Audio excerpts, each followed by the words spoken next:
Hi guys and welcome to Trazon.com. This is Mohit Soni. What is in front of you is the facelifted Maruti Suzuki Xl6. It is sold through the Nexa dealerships. As we know, this is the premium version of the Maruti Suzuki Ertiga. And let's look at the design. What you can see in the front is a new grille along with a new headlamp, which is much more sleeker. You get LED DRLs, turn indicators and fog lamps below. The bumper is also now much bigger with vents on the upper end as well as on the lower end. You've got a 4 skid plate as well. What you get to see on the side profile is something very similar, but it's the alloy wheels that are making the car look really new. But at the same time, the silhouette is the same. You've got chrome door handles, and as you can see, it is a good looking car from this angle and from many other angles in this Nexa blue shade color. The transparent treatment for the tail lamps, which looks like a Volvo car unit, also looks really nice. At the back, again, that's how it is. It's a fairly good design with a 4 skid plate at the rear as well. You get reflectors down below. Parking sensors are on offer. Since we are at the back, let's open the boot. The boot release button is not on the key, and for some reason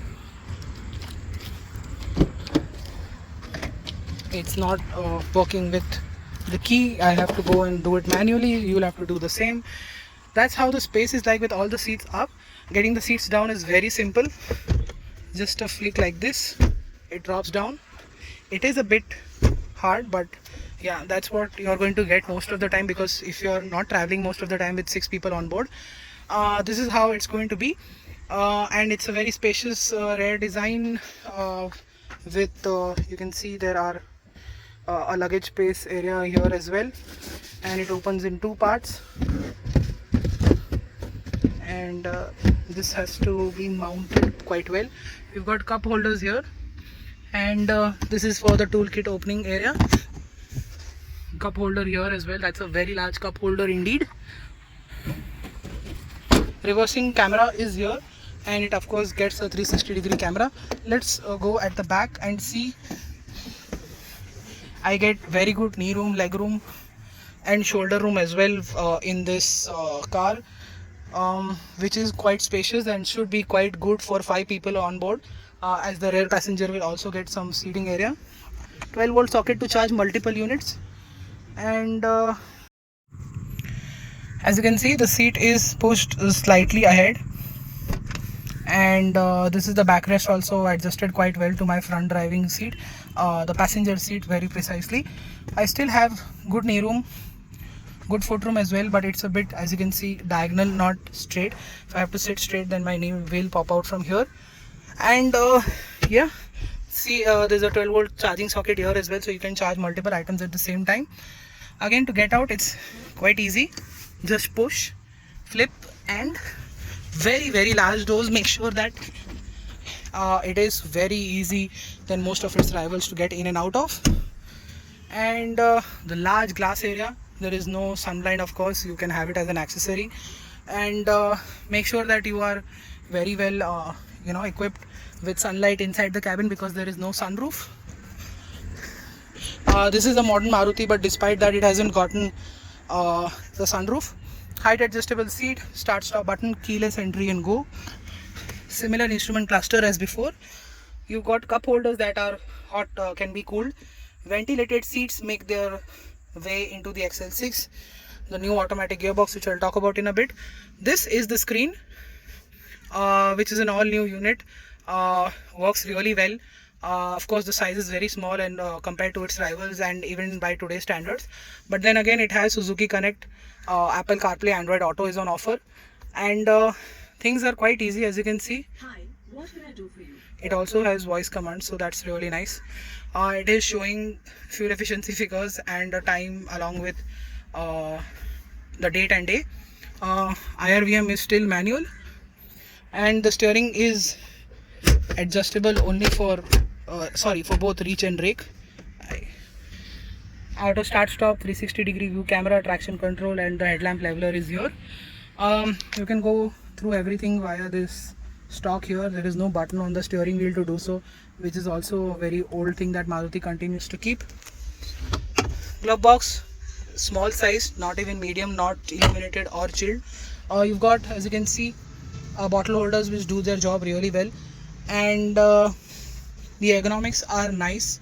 You can sit quite high, and you've got these AC vents here which are taking the air from here and blowing it from the back.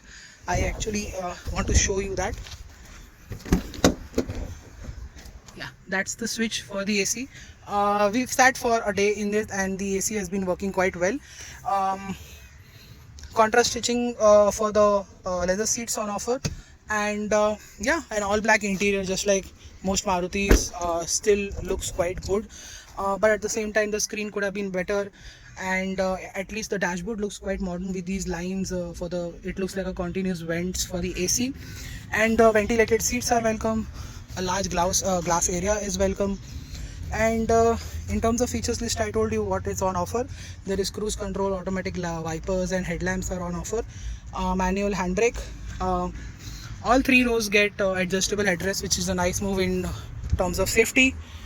And yeah, I showed you the boot, I showed you the back seat, and I showed you what the front is like. Now let's start driving and see how it is like to drive. So what is the Maruti Suzuki XL6 like to drive? Well, this is of course the same engine as many other Marutis. Now this is the 1.5 liter 4-cylinder motor, which is a mild hybrid unit, and it's mated to a 6-speed 80 and a 6-speed manual. We're driving the 6-speed automatic, and what we can tell you immediately is the fact that the refinement levels have gone through the roof. Yet again, Maruti has delivered an engine that doesn't creep inside the cabin at all. Till slow to medium speeds is absolutely fine. At the top end, there is the usual K series scream, and it is something that most people will not like, but at the same time it's only when they will truly want to push this car is only when they'll hear this engine, and I assume those are the same people who don't push the car that often, and that will be fine. For the enthusiast, they will quite enjoy this engine, because and they will also be pushing this car quite hard, because of course the low and mid-range is just good enough. It's not great. Hauling 6 people on board is going to be a bit of a task, because you will be accelerating quite a lot, getting, closing traffic gaps, and keeping up momentum on the highway, because that is going to require full throttle inputs. And when you do that, the fuel efficiency also drops to 9 kilometers to the liter. In normal driving, you can expect 13 to 14 on the highway only. In the city, you're just going to get 10 to 11 kilometers to the liter is what we've also gotten. We've hauled people, 5 people, and that's what we found out.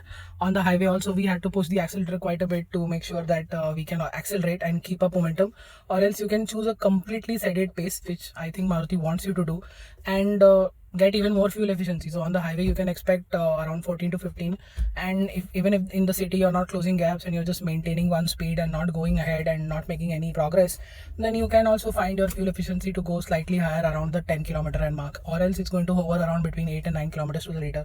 So as you can see, good fuel efficiency numbers, not great like any other Maruti Suzuki. That's the engine, good on refinement, average performance, and the gearbox also is quite smooth, seamless, and quick to shift. But when you are really going for it is when you realize that the gearbox also could have been better.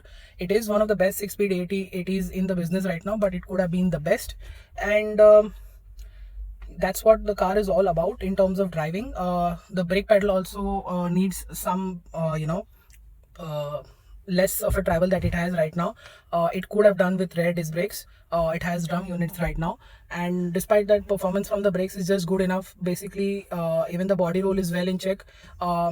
It is quite a bit, but it's still well in check and doesn't rob you of confidence. It's still confidence inspiring while turning at slightly above normal speeds. On the highway also, it is very stable enough. Of course, more the load, the better stability is. If you are going all alone or with just 2 people on board with slight luggage or without luggage, it can feel a bit floaty, but it's still miles better than what the previous cars were all about. What we can also tell you is the fact that Maruti wants to keep you driving this car in a sedate manner. That's where you can get the best out of it. You can enjoy the refinement, you can enjoy the fuel efficiency, and you can enjoy everything else. And that's what the verdict is all about. It's a car that is feature loaded, but still could have done with a couple of more features, a bigger screen, and it's good to drive. It's fuel efficient enough.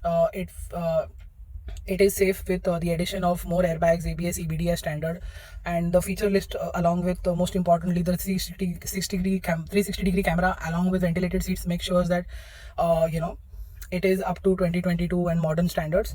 That's what the XL6 is all about. It does everything well. The Maruti has their sales and service network which is quite good and well spread, which makes living with this car very easy. And that is what our verdict is all about the XL6. It is a well polished car, but it needs a stronger engine. It needs a bit more features to justify that high price tag.